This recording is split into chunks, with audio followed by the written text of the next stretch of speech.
Hey guys, Naz here with another video. In this video I'll be giving you my brutally honest review of Valkyrie Elysium. We'll cover the story first, since I'm sure that's what most of us play for. The trailer got me so excited for this game as it reminded me of one of my favorite Final Fantasy games, Final Fantasy XIII Lightning Returns. Both are set in the world where it's coming to an end and it's up to us to save as many souls as we can for the new world. Unfortunately, that's the only two comparisons, as this game is more like Strangers of Paradise, that released earlier this year, story-wise. It starts off slow and stagnates even after the conflict gets brought up for almost 6 hours. It's only until the very last chapter that the story gets good, and I was very eager to learn what happens next.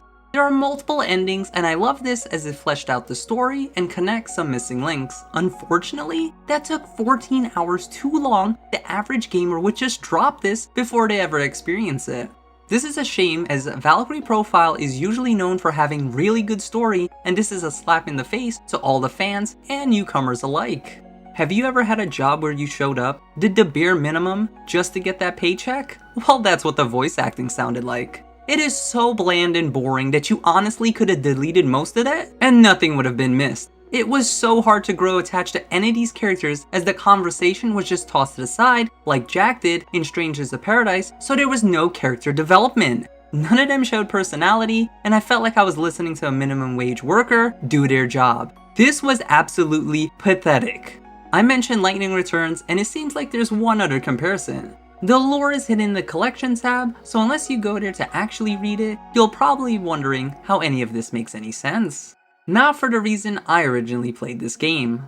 I'm a gameplay first kind of guy, and the demo kicked my butt when I first started, but after practicing, I was able to get good and S-rank the missions. I had high hopes on the skill tree, runes our weapons will be able to equip, and the other arts we'd acquire. Well, after playing the game, I was left unsatisfied. Let's break them down one at a time.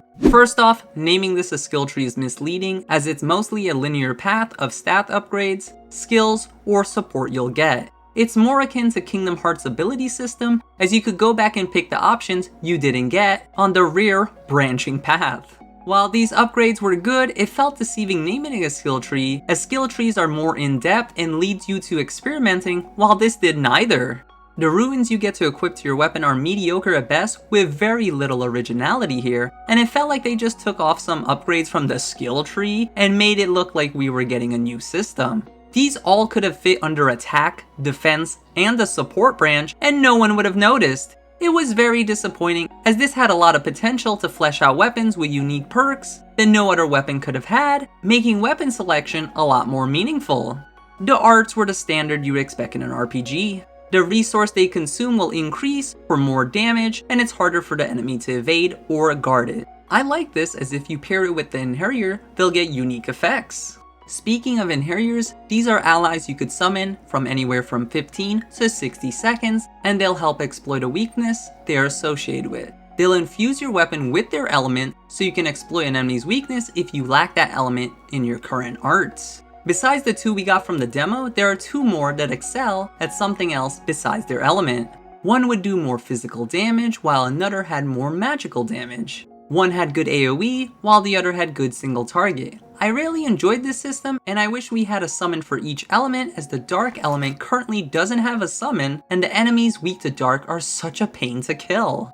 Now let's go over the elephant in the room. For those familiar with action RPG, this is going to be a big negative. The camera angle is absolutely trash, and it had me raging, and I'm usually chill. I found myself cornered without a way to pan the camera to see what was going on, and taking unnecessary damage and even deaths. While this could be overlooked in any other action RPG you're casually playing, dying in this game is huge, as when you finish the mission you're rated on your performance. This makes getting the max rank very hard, as it's out of your control.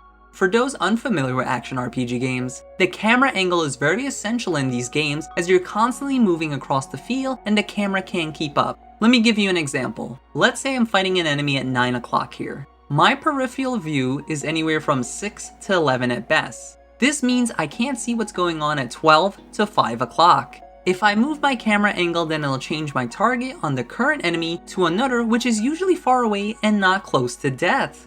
This happened multiple times, leading to a very frustrating experience as I couldn't see attacks coming my way, leading to sloppy combat. Sometimes the camera angle just pans inside Valkyrie's butt, and you can't see anything no matter how many times you try moving the analog stick. This was by far the most disappointing thing in this game, as the story and RPG mechanics were met to begin with, so you'd think the combat would save the game.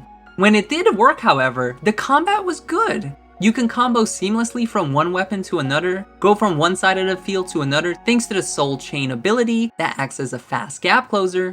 If the camera ever gets patched to function better, then this game will have amazing combat, but with the current state of the game, it's okay at best if you don't care about your performance at the end of the mission. The game has very little exploration, as they have flowers scattered for you to find, which also has lore attached to it.